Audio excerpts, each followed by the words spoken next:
جو حضور پاک صلی اللہ تعالیٰ علیہ وسلم کے متعلق بہت ساری باتیں مستشرقین نے جو پھیلائی وہ امی تھے.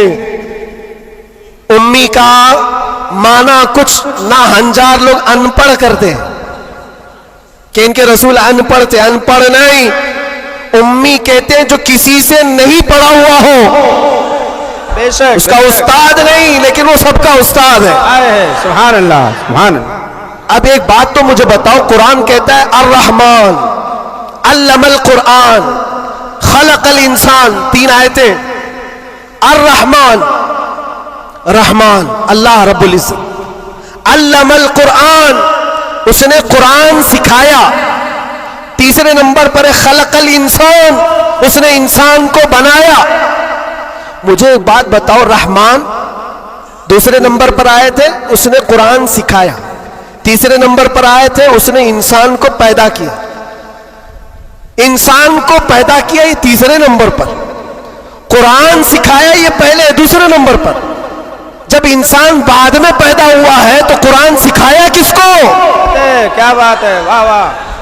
الرحمن علم القرآن، وہ رحمان ہے جس نے قرآن سکھایا پھر انسان بنایا. مفسرین فرماتے ہیں یہ جو انسان پیدا کیا اس سے مراد آدم علیہ السلام ہے، اور قرآن سکھایا اس سے مراد محمد رسول اللہ. سبحان اللہ. اور رب تبارک و تعالیٰ نے اپنے نبی کو اس وقت علم دیا ہے جب ابھی آدم کو پیدا بھی نہیں کیا. معلم کائنات کی امت ہو میرے عزیزوں، معلم کائنات کی تم امت ہو، اور جاہل رہنا تمہیں زیب دیتا ہے. اس رسول پاک کی امت ہو جس نے پوری کائنات کو علم کا انقلاب دیا ہے. علم کا انقلاب. جب حضور پاک صلی اللہ علیہ وسلم مدینہ طیبہ تشریف لائے تھے 6 لوگوں کو صرف لکھنا آتا تھا. قلم پکڑنا کتنے لوگوں کو آتا تھا؟ 6 لوگ. 10 سال کا عرصہ گزرا حضور پاک صلی اللہ علیہ وسلم کی وفات کے وقت 80,000 لوگوں کے ہاتھوں میں قلم تھا. سبحان اللہ سبحان اللہ. یہ انقلاب زندگی بھر کا کوئی ٹیچر بھی نہیں کرتا. وہ رسول پاک صلی اللہ تعالیٰ علیہ وسلم نے علم کا عظیم انقلاب پیدا کیا تھا. اور اس رسول کی امت اگر جاہل ہو تو کیسے زیب دیتا ہے. اسی لیے میں نے دیکھا ہے بہت ساری جگہوں پر بڑی بڑی تحریکیں چلتی ہیں، لیکن رسول پاک صلی اللہ تعالیٰ علیہ وسلم کا سچا جانشین، ان کی آل و اولاد کا یہ سچا جانشین مارارا متحرہ کا اور خانوادہ برکات کا چشم و چراغ اعلان کرتا ہے آدھی روٹی کھائیں گے اور بچوں کو. سبحان اللہ. یہ صرف مارارا کا اعلان نہیں، یہ رسول پاک کا مشن ہے. یہ انقلاب ہے جو نبی پاک صلی اللہ تعالیٰ علیہ وسلم کا لایا ہوا. اگر تم جاہل رہو گے، بے نور رہو گے، جاہل آدمی حلال و حرام میں تمیز نہیں کر سکتا. جاہل کو کفر اور ایمان پتہ نہیں ہے. جاہل کب گمراہ ہوگا اسے خود پتہ نہیں چلتا. اس لیے میرے عزیزوں، علم کے بغیر اسلام بھی نہیں ہے. علم کے بغیر اسلام نہیں. آپ کو پتہ ہے دور جہالت کہا جاتا ہے اسلام سے پہلے والے دور کو، اور دور اسلام، اسلام کے بعد. اسلام اور جہالت تو اپوزٹ چیزیں ہیں، یہ کبھی ایک جگہ آ نہیں سکتی. آج امت کے اندر ہم دیکھ رہے ہیں کچھ لوگوں کو میں نے دیکھا اندر جن سے پوچھا گیا پہلا کلمہ کیا ہے تو آئیں ٹائیں کر رہے ہیں، نہیں پتا ہے. تمہارے نبی کون، یہ بھی نہیں پتا.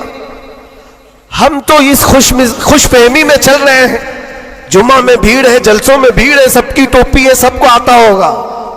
کھنگالو تو کلمہ بھی نہیں آ رہا ہے.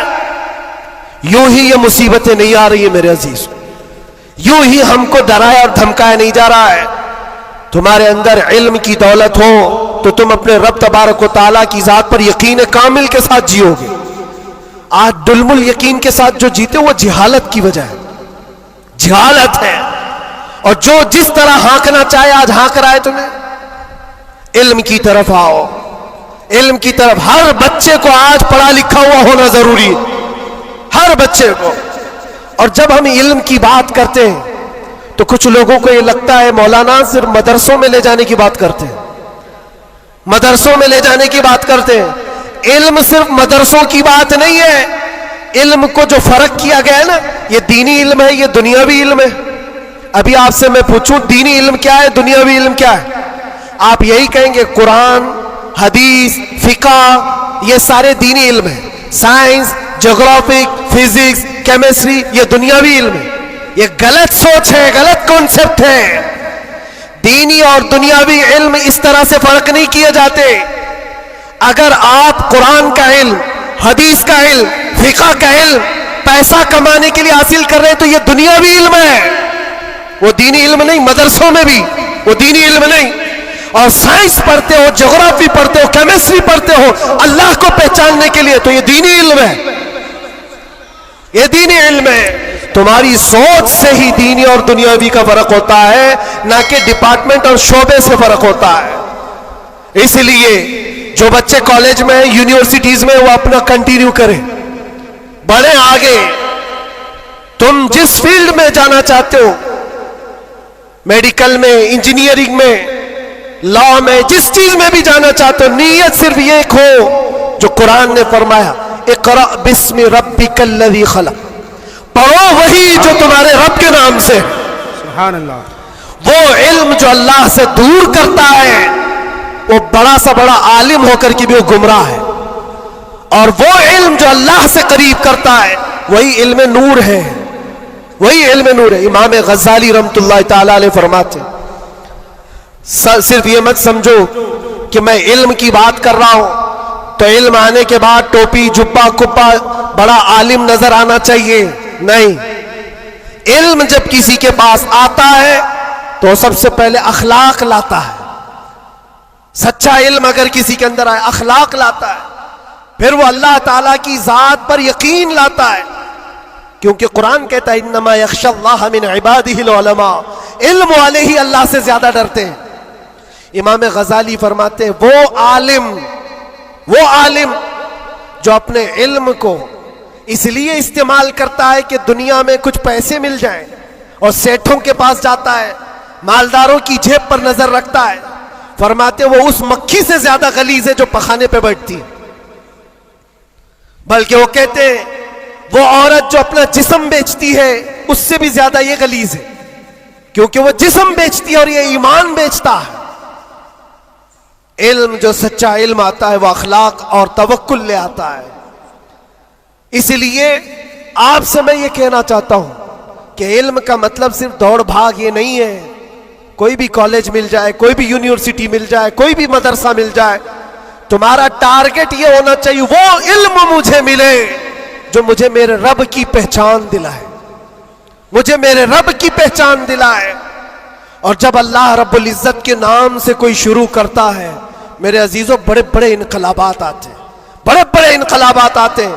یہ آج دنیا چھپا چھپا کر رکھ رہی ہے, ہمارے دامن میں علماء کی کمی نہیں رہی اسلام میں کبھی.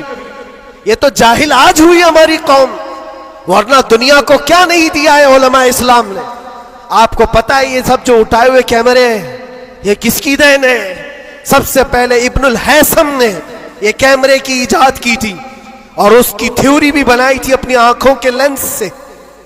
دنیا کو اڑنے کا طریقہ دینے والا عباس بن فراز, سب سے پہلے پلین بننے سے بھی پہلے اڑ کر کے ایک مینارے سے پیراشوٹ کا تصور دینے والا, ایکس رے کا تصور دینے والا عالم اسلام ہے. خوارزمی نے گھڑی کا تصور دیا ہے. الجبرا اسلامی علماء نے تمہارے سامنے رکھا ہے. آج جو یہ ہند سے لکھے جاتے ہیں 1 2 3, یہ عادات کہاں سے آئے؟ اسلامی علماء نے اس کو ایجاد کی. ایجادات کی ایک لمبی فہرست ہے. آج بھی کیلیفورنیا یونیورسٹی کے اندر, امریکہ کے اندر طب میں, میڈیکل میں اور بچوں کی سرجری پر جو لکھی گئی سب سے پہلی کتاب ابو علی سینا کی ہے. القانون آج بھی رکھی ہوئی ہے. پوری دنیا کو سرجری سکھانے والے, پوری دنیا کو میڈیکل لائن میں لانے والے اسلامی علماء ہیں. بچوں کے امراض پر سب سے پہلی لکھی جانے والی کتاب علماء اسلام کی ہے. کون سا میدان ہے جس میں میرے نبی کے غلاموں نے بازی نہیں ماری ہے؟ سب جگہ ہے. بس بات آ کر کے یہاں رکتی ہے جس کو اقبال نے کیا سچے الفاظ میں کہا ہے, ان کے جو ہم غلام تھے خلق کے پیشوا رہے. سبحان اللہ. خلاصہ یہی ہے, ان کے جو ہم غلام تھے خلق کے پیشوا رہے، ان سے پھرے جہاں پھرا پھرائی کمی وقار نے۔ یہ ڈور جو کٹی ہے تمہاری یا دھیمی ہوئی ہے، یہاں سے عزتوں میں کمی آئی ہے۔ پڑھنا لکھنا تم نے بند کر دیا، نہ ادھر کے نہ ادھر کے۔ میرے عزیزوں، نہ